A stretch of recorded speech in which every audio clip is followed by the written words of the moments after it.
कि जितने हमारे जनरेशनल फास्ट बॉलर्स थे वो बॉल टैंपरिंग करते थे। ठीक है। अच्छा, उसके बाद कहते हैं कि एक सही। टाइम आया जहां पे सकलैन मुश्ताक दूसरा करता था और सईद अजमल दूसरा करता था। और जब वो 15 डिग्री वाला रूल बदला एल्बो का, तो वो भी दूसरा भी खत्म हो गया। यानी ये भी इम्प्लाई कर दिया कि सकलैन जैसा बॉलर जो कभी चैलेंज नहीं हुआ था और सईद अजमल के दोनों बट्टा मारते थे, यानी कि वो चक करते थे।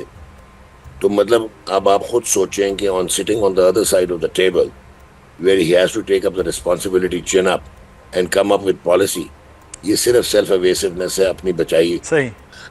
सॉरी अपनी डॉक्टर जान साहब, बचाई। ये तो बड़ा इंपॉर्टेंट पॉइंट जो है ये पॉलिसी मेकिंग। लेकिन मेरा सवाल ये है कि ये फैसले कौन करता है कि 2.5 साल में गैरी क्रिस्टन जैसे कोच आए, जैसन गिप्सी जैसे कोचेज आए, वो आए रिपोर्ट दें, रिपोर्ट शाया ना हो, वो भी चले जाएं, कोई और आए और वो दूसरी जगह जाके उनको चैंपियंस भी बनवा रहे हों, ऐसे कोचेस भी चले जाएं, कैप्टन एक बनाएं फिर दूसरे को हटा दें, जिसकी जगह नहीं बनती उसको T20 का कप्तान बना दिया जाए, जिसकी बॉलिंग की स्पीड रफ्ता रफ्ता नीचे आ रही है वो वनडे को कमान कर रहे हैं। ये फैसले कौन करता है? मतलब सिलेक्शन कमेटी तो चलें जो चूज़ कर रही है, ये फैसले कौन कर रहा है 2.5 साल में एडहॉक बेस्ड जो चल रहा है?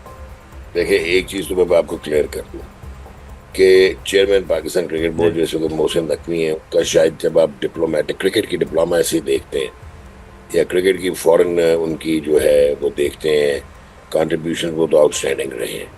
लेकिन उन्होंने कहीं अपने ऊपर जी जिम्मा नहीं लिया और उन्होंने, जो कि एक राइट वे थी, उन्होंने कहा कि जो प्रोफेशनल्स हैं वो क्रिकेट चलाएं। लेकिन जब ये सारे बिल्कुल एक एक सही। रोल में फ्लॉप होते गए, वो उनको दूसरा रोल, तीसरा रोल, चौथा रोल। असद शफी के पास 4 ऑफिसेज हैं, सरफराज के पास 4 ऑफिसेज हैं, आकिब विम्सिकल खुद ही बोलता है कि टेस्ट 60 से 70 T20 खेलता है एक लड़का पाकिस्तान का जो 3 लीग्स खेलता है। और पाकिस्तान जो है वो 4 से 5 टेस्ट खेलता है और 8 से 10 वनडे खेलता है इंटरनेशनल। तो इस वजह से टेस्ट क्रिकेट फर्स्ट क्लास नहीं खेलते। खुद ही अभी आपने जो है वो ट्रैक सिस्टम बनाया, उसमें कैटेगरी C कर दिया है कि जो T20 वाले हैं वो नहीं खेलेंगे। तो ये सारी कॉन्ट्रडिक्शंस हैं बेसिकली। और ये डिसीजन यही ले रहे हैं, आकिब जावेद हैं, मिसबाउल हक हैं, सरफराज हैं, असद शफीक तो खैर चुप करके बैठते हैं, उनके बारे में तो मशहूर है वो एक लफ्ज भी नहीं बोलते। सो यही लोग हैं जो कि वहाब रियाज हैं। सो ये सारी एक हायरार्की बनी हुई है, री इन्फोर्समेंट ऑफ फेलियर्स है और रेजिस्टेंस टू चेंज है।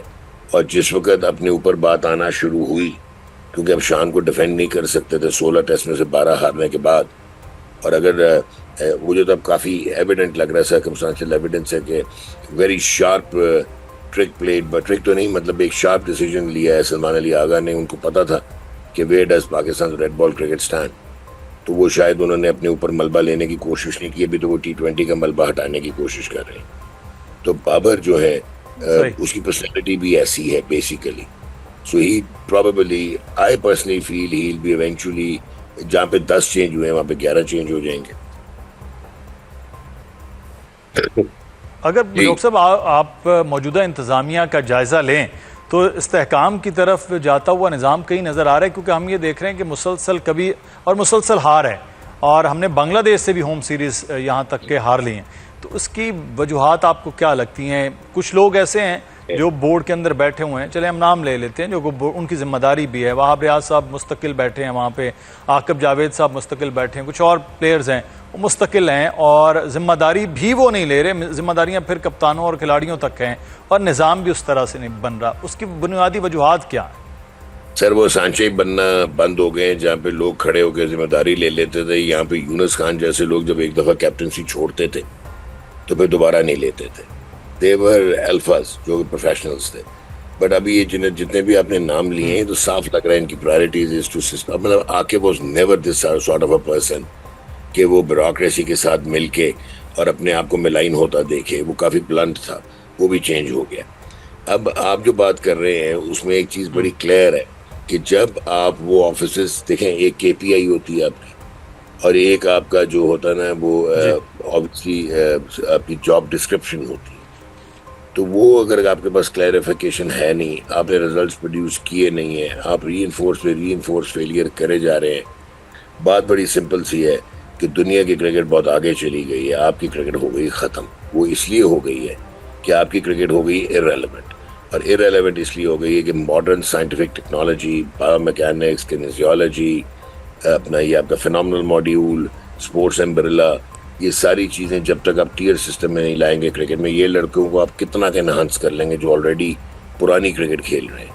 तो न सुपरा फिटनेस का कॉन्सेप्ट है, फिटनेस का है नहीं। तो ये लोग शायद इसलिए नहीं लाना चाहते क्योंकि ये उसमें वेल वर्स्ड नहीं है, तो उसमें इनसिक्योरिटी आती है इनहेरेंट, और इनसिक्योरिटी से फिर मेडियोक्रिटी आती है और रेजिस्टेंस टू चेंज आता है।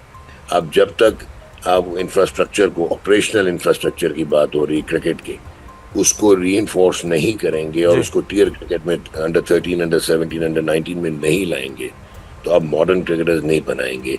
And at the end of the day एक फिएट जो है या एक जो ऑल्टो है वो फरारी के साथ भाग नहीं पाएगी, इसलिए आपकी इनकंसिस्टेंसी। सही। अच्छा डॉक्टर साहब, जो नया कॉन्ट्रैक्ट आया है तो उसमें रेड बॉल में जो प्लेयर कितना इनकरेजिंग उनको कर सकेगा, क्योंकि फेम भी पैसा भी दोनों चीज़ें वाइट बॉल की तरफ हैं। रेड बॉल का इसलिए भी हालात पाकिस्तान में वो बुरे हैं, तो ये नए कॉन्ट्रैक्ट के बाद कुछ चीज़ें आप समझते हैं इनकरेजिंग होगी? देखें, आकिब ने तो बड़े आराम से बॉल टैंपरिंग पे डाल दी ना फास्ट बॉलिंग का डिमाइस। फास्ट बॉलिंग का डिमाइस हुआ है कि लड़के जो है T20 क्रिकेट में लीग्स में इतना पैसा है कि उन्होंने 4 ओवर करना है, ना उनकी मसल मेमोरी डेवलप होती और ना उनकी माइलेज पूरी होती है। तो रेड बॉल में आपको 3 सेशन में एक स्पीड के साथ बॉलिंग करनी पड़ती है। उसके लिए एंड्योरेंस चाहिए, उसके लिए मसल मेमोरी चाहिए, और उसके लिए आपको ऑब्वियसली जो है माइलेज चाहिए। तो अब आपकी डोमेस्टिक क्रिकेट में जो रगड़ा खा रहे हैं, अब आपने ये जो ट्रैक सिस्टम बनाया है उसमें फिर जो है बहुत सारी कॉन्ट्रडिक्शंस हैं। आप भले 15 लाख कर दें फीस, 5 टेस्ट पाकिस्तान खेलता है, और साथ आपने कह दिया कि जो रेड बॉल प्लेयर्स हैं उनको एनओसीज नहीं दिए जाएंगे लीग क्रिकेट या वाइट बॉल खेलने के। दूसरी तरफ आपने जो बी और सी है, वनडे और जो T20 वाले, उनको कहा कि जो उनको एनओसीज में मिलेंगे वो लीग भी खेल सकेंगे, वो बेशक फर्स्ट क्लास ना खेलें। तो मुझे आप ये बताएं कि 80 लाख रुपया एक तरफ और करोड़ों में लेगा आपका T20 का प्लेयर जो फर्स्ट क्लास नहीं खेलता, और जो स्किल सेट है वो आपकी रेड बॉल में टेस्ट होता है और डेवलप होता है। दुनिया में सवाए एक वो था, अब आ गए हैं T20 स्पेशलिस्ट, ये टिम साइफर्ट वगैरह, और एक डेविड वार्नर था जो T20 क्रिकेट से टेस्ट क्रिकेटर बना था। वरना जो अच्छा रेड बॉल प्लेयर होगा वो एक्चुअली अपने आप को रेलेवेंट बना लेता है शॉर्टर फॉर्मेट्स में। तो at the end of the day आपकी स्किल भी खत्म हो गई है, आपकी एबिलिटी भी खत्म हो गई। आप एक ऐसा कप्तान बना रहे हैं जिसने पिछले 32 टेस्ट में 4 50 किए और 100 कोई नहीं किया, जो आपका मोस्ट प्रोफिशिएंट बैट्समैन था। बाबर तब का कप्तान, उसकी परफॉर्मेंस आउटस्टैंडिंग होती थी, वो वर्ल्ड एक्नॉलेज्ड और वर्ल्ड कंपैटिबल जो है वो बैट्समैन था। अब वो नहीं है। So let's see what ट्रांसपायर्स।